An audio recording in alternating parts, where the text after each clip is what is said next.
President Bola Tinubu signed 2025 budget earlier passed by the National Assembly.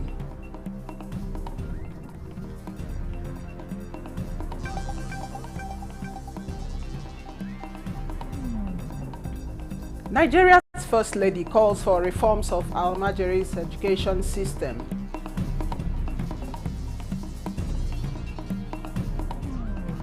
But how do we now start with all those imams that are housing these children? They have to be registered.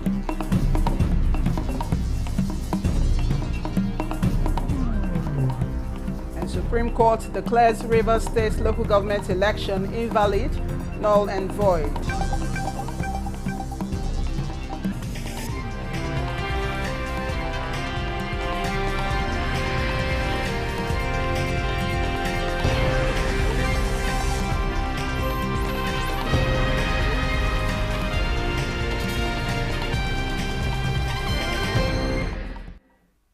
Hello and welcome to the news desk at 6 on NTN News 24. We are reaching you live from Abuja.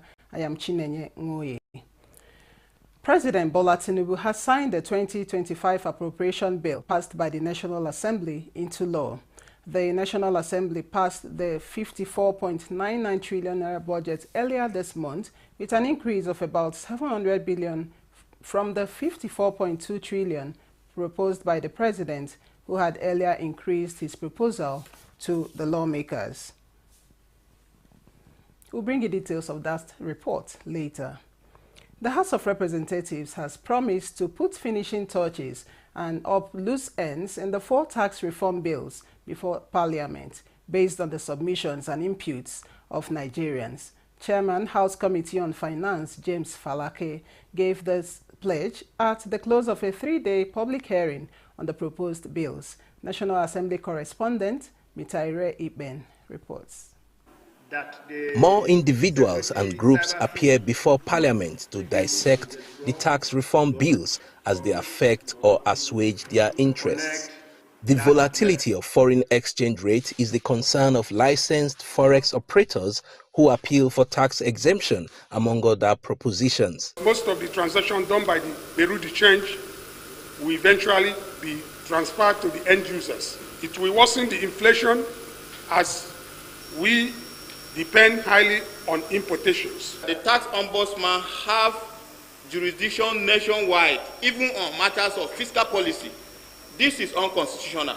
NIPC as the processing agency of the incentives should be empowered under this act to make recommendations to the president for amendment of the list. Most taxpayers, sometimes we are able to track them. So we are asking that Section 85 of the current Personal Income Tax Act should be retained in the Nigerian tax bill.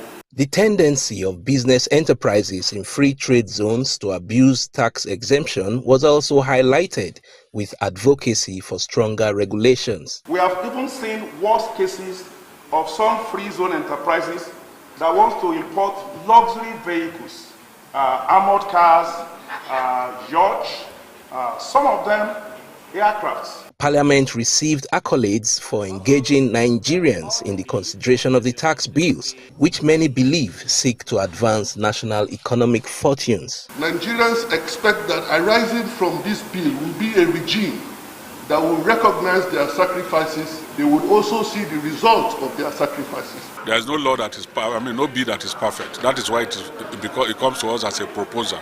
And when it comes as a proposal, we present it to the public. We've done that now. Public have responded to us. We will now look at every detail. When we finish and we lay a report and it is discussed on the floor, debated and passed, we will compare with what the Senate passed. Any areas of differences we will harmonize. It's been 3 days of robust engagement between Nigerians and the People's House on the 4 tax reform bills for consideration. And while the ball is now in the court of lawmakers to dot the I's and cross the T's, Nigerians expect that what is eventually presented for passage will be in the best interest of tax administration in the country. From the National Assembly, Mitaire Ikben, NTN News. The Supreme Court has ordered the Central Bank of Nigeria, CBN, and the Accountant General of the Federation to stop further release of financial allocations to Rivers State government with immediate effect. The Apex Court directed that the order shall be in force until the Rivers State Governor, Similaye Fubara, stops illegal, unlawful, and unconstitutional activities. In a judgment on Friday delivered by Justice Emmanuel Akomaye Agim, the Supreme Court also ordered the 27 members of Rivers House of Assembly to resume functions immediately. The unanimous judgment of the 5-man panel of justices led by Justice Musa Uwani Abba Aji dismantled all actions carried out by Governor Fubara for being unlawful. The Apex Court frowned on the governor for engaging in demolition of the House of Assembly with impunity just to prevent 27 legislators in the House of Assembly from sitting to carry out lawful activities. Justice Agim ordered that the clerk and deputy clerk who were unlawfully redeployed out of the House of Assembly must be allowed to resume work alongside the House of Assembly workers.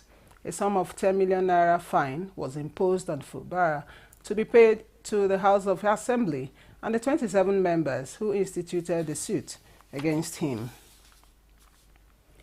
The Supreme Court has also declared as invalid, illegal, null and void the local government election conducted in Rivers State on October 5, 2024 and won by the All People's Party, APP. The Apex Court held that the election was invalid because all conditions precedent bill to be implemented were ignored by Rivers State Electoral Commission. Specifically, Justice Jamilu Tukur, who delivered the lead verdict, held that the council poll was conducted in gross violations of Section 150 of the Electoral Act 2022. As part of a grand plan to give hope to Almajiris and out-of-school children in the country, Nigeria's First Lady, Oluremi Tinubu, has called for a reform of the Almajiri educational system, starting with proper registration of those who operate the schools. She made the call while granting audience to the Executive Secretary of the National Commission on Almajiri and Out-of-School Children, Dr. Muhammad Sani Idris, and his team in her office at the Villa. State House correspondent Adeni Taiwo reports. They are not beggars, but seekers of Quranic knowledge at a tender age. Yet, they are left out on the street, alone to fend for themselves, subject to abuse and manipulation. Their growing number, said to be about 30 million, is a national concern, which the National Commission on Almajiri and Out-of-School Children is seeking collaboration to address. This visit by the Commission, led by its Executive Secretary, Dr. Muhammad Sani Idris, to the office of Nigeria's First Lady, Oluremi Tinubu, is not just for collaboration, but a strident cry for help to address the plight of the Almajiris in order to secure the nation. To achieve this, the First Lady emphasizes the need for proper registration of both the students and those who run the schools. Even people who go to regular school, they are being abused if they fall into wrong hands. But how do we now start with all those imams that are housing these children? They have to be registered. And also put laws in place so that all these Almajiri schools are registered. So that's how we can know the number. She says the alternative high school for girls and its increasing impact is a model that can inspire effective Almajiri education system. You have to take one first and make sure that it's working. You put all the resources there, make sure it is working so it becomes a reference point. The imam can have his own house. So it can be like a co-principal in the new school for Quranic studies. Added to the 18.5 million out-of-school children that places Nigeria second on global rankings, the challenge of Almajiri is one that requires urgent and thorough attention. Boko Haram has also decided to linguistically manipulate Almajiri by giving them interpretations that are not in tandem with the correct teaching of the Quran. We have started, we are going to open a school in the next 3 or 4 days in Kaduna, where we will bring those memorizers of the Quran, give them the ability to understand Arabic so that they will develop linguistical immunity against any ideology that is foreign. We will also give them English so that they will be able to contribute to the development of the GDP of this country and the growth of the country. We are also going to expose them to rigorous skills acquisition, so that at the end of that program, Your Excellency, they will have the cause to live a life that is worthy of living. Away from our meeting, the First Lady kept her promise to the National Council for Women Societies in Nigeria with a donation of a 14-seater jet mover passenger bus to the council on behalf of RHI. When you came the last time, we thought that, we have to bless you this to start a new chapter of your life. And the other request, we are working on it, and God will help us. On behalf of the council, the National President, Edna Azura, appreciated the First Lady for using RHI to empower women in the country. In the State House, Adeni Itaiwo, NTA News. Director General of the National Agency for the Control of AIDS, NACA, Temitope Ilore, says reducing the scourge of HIV and AIDS in Nigeria has been top priority of the federal government. She made this known in Kaduna while inaugurating an 11-member accelerated committee for the prevention from mother to child transmission. Clement Oloruntoba reports. Joint United Nations Program on HIV/AIDS (UNAIDS) data painted a concerned picture that an estimated 170,000 children under 14 living with HIV in 2021, with 26,000 new infections and 17,000 AIDS-related deaths in children. Nigeria faces a critical challenge in preventing mother-to-child transmission of HIV in order to ensure access to care for children living with HIV. Also enjoy our populace, everyone to say no to stigma and discrimination, so that people can come out to know their status, they can take their medications, and when they take these drugs, the viral load will be so suppressed. We say U equals U. Undetectable, that is the virus will not be detected in the blood, equals untransmittable. That means they will not transfer the infection to their unborn children. Commissioner for AIDS, Kaduna State, Umar Ahmed, who will chair the committee in the state, acknowledged the efforts of the federal government in sensitizing Nigerians on the dangers associated with the disease. We are going to work very hard to ensure that we change the narratives, we reduce this burden, we sensitize people in the communities to come out and get access to healthcare. Part of the committee's objectives is to ensure a sustained commitment of partners to accelerated plan, ensure timely implementation in order to address bottlenecks and report same to the national body. Clement Oloruntoba, NTA News.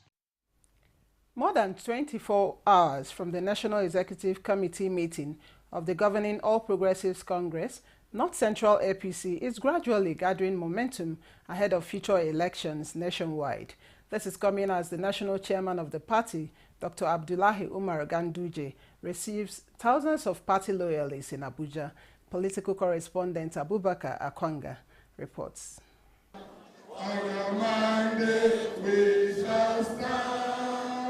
The re-engineering process of the APC under the new dispensation is now a threshold, as many are rushing to pull out a large crowd for future victory. This is the North Central APC cars carrier and are being mobilized for President Bola Ahmed Tinubu under the leadership of the Zonal National Secretary of APC, Yakubu Adamu.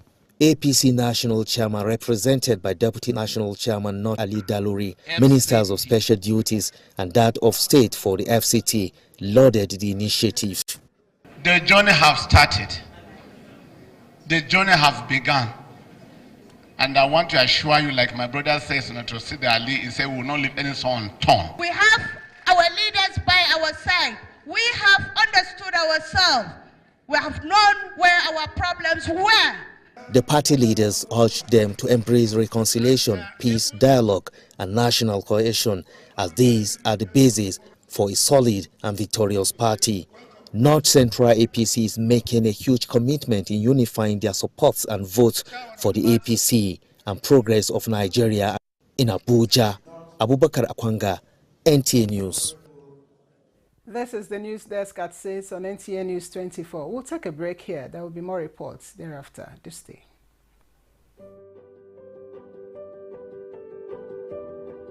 Have you heard the news? The federal government of Nigeria, through its direct benefit transfer program, has started the disbursement of 75,000 naira per household in 3 installments of 25,000, 25,000, 25,000 naira. Each recipient must have a validated national identification number, NIN, to receive the payment on behalf of their household members. To benefit, your household must be in the National Social Register of Poor and Vulnerable Households in Nigeria. The federal government's direct benefit transfer program is helping to reduce the effect of suffering while promoting financial and economic inclusion for the poor and vulnerable population in Nigeria. Sunana Safiya Ismail, ni daga Gwagwalada Area Council a karkashin Giri. Ina da yara 7 da mijina. Sana'ana sadda itace. Akwai damuwoyi da yawa.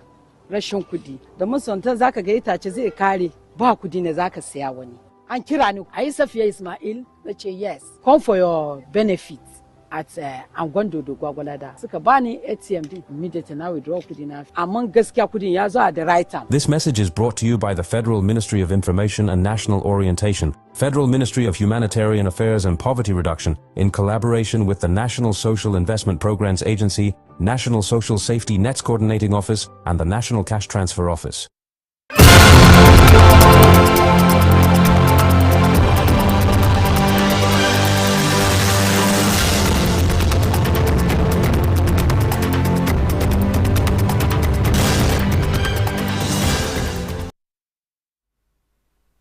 Many thanks for staying on. Safety on roads across the country has been a major concern for road users in Nigeria. Guests on Good Morning Nigeria highlights challenges fueling the alarming number of road crashes in the country. Technical and environmental factors have been identified as major causes of road crashes. These factors, especially human, have led to productive youth and age to an early grave, an avoidable situation according to analysts. There are many strategies in place to help road users observe signs and traffic rules.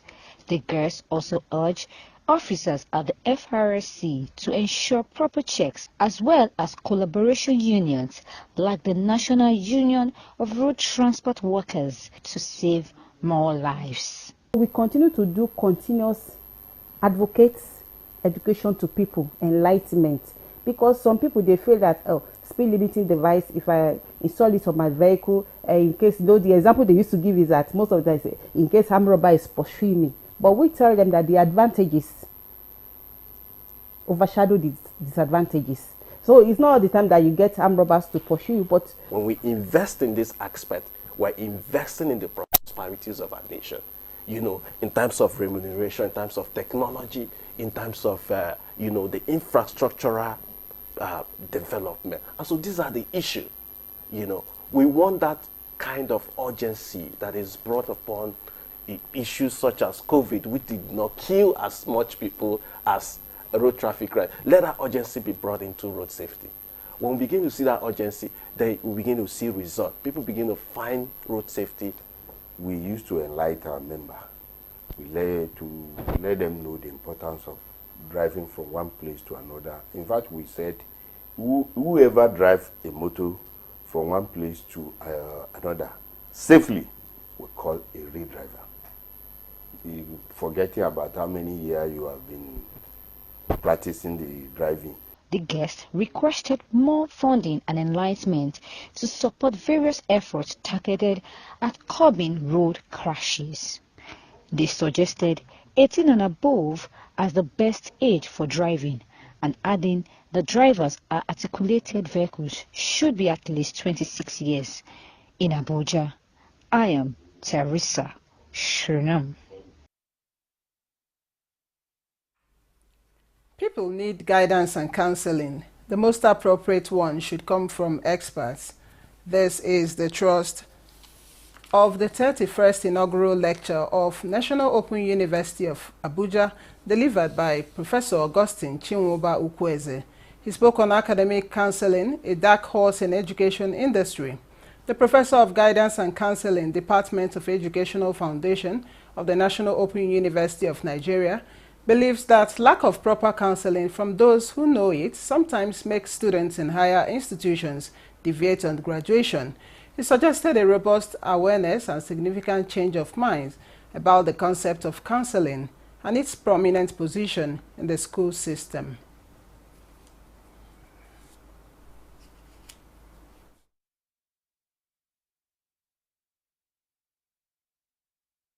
Academic council is the core of school counseling, where learners are guided to engage in the process of learning to learn. Learning to learn requires conscious attention to engage in self-reflection and willingness to study in different situations. Our students need people that will guide them, not just in passing exams, like Prof. Ukweze will want us to believe, but also on other issues that affects their performance. The newly elected ESCO of the National Association of Nigerian Students has commended security agencies for ensuring peace and order during the association's election that produced the new ESCO. Newly elected president of NANS, Atiku Abubakar Issa, gave the commendation at a press conference in Abuja. He promised to work with government at all levels towards ensuring the well-being of all Nigerian students. According to our findings, each one of the bus cost at about 150 million naira. About 20 were released by Mr. President, who is interested in the welfare of the students. We thank you, Mr. President, and we want to assure you that the National Association of Nigerian Students, under my leadership, will work hand in hand with the presidency to ensure that the right thing is done and we hold leaders accountable. I thanked the federal government for providing CNG buses to ease transportation for students. Sports and education are interrelated as both help in shaping students' personality, contribute to their holistic development, as well as health and lifestyle. The chairman, Payseta Schools, Kenneth Emasombo, stated this during the annual inter-house competition of the schools. Ibrahim Bello Gunda captured the thrilling moments.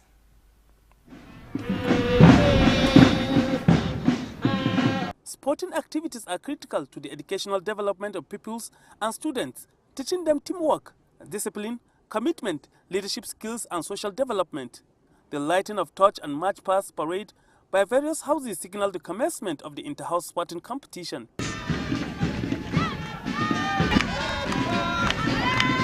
The sporting competition has more than 30 games, including 100 meters, 200 meters, and 400 meters race, sack race, javelin, among others for pupils, junior and senior secondary school students.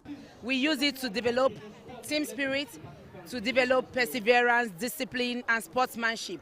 I'm greatly impressed that the school does not focus alone on education, but they also pay attention to the development and well-being of every child. I'm very happy because my daughter just participated in one of the sports and she won. So I'm very excited. Yeah. People who usually participate in sports, it helps to shape them mentally, physically, morally, because I believe learning is not only in the classroom. The chairman, Payseta Schools Abuja, highlights how government and stakeholders can use sports to foster a sense of togetherness, provide opportunity for the younger generation, and instill all the attributes of sport on Nigerians early in life. The country can get it right through this kind of events. So let's go back to the basic. What is the basic? That once a year, all schools in Nigeria must return to the field and track event so that we can discover our potential as a nation, can discover our children, embody them, impact them, let them be happy. Medals and gifts were presented to those that distinguished themselves, including schools around FCT that participated in the competition. In Abuja, Ibrahim Bello Gunda, NTA News.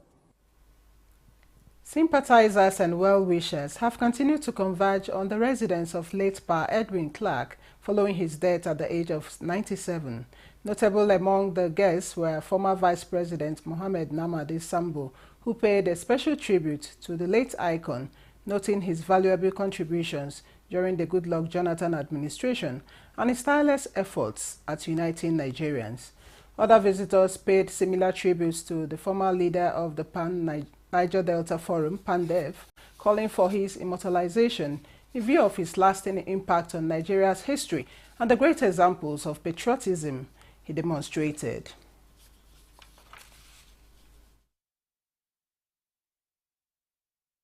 Of the most powerful delegations that we have ever seen since this occurred, to join for us to reflect on the life of our father. Nigeria has lost a father, someone that has been working for the peace in this country, working for the cooperation between all the divides in the country, and to a large extent he has succeeded.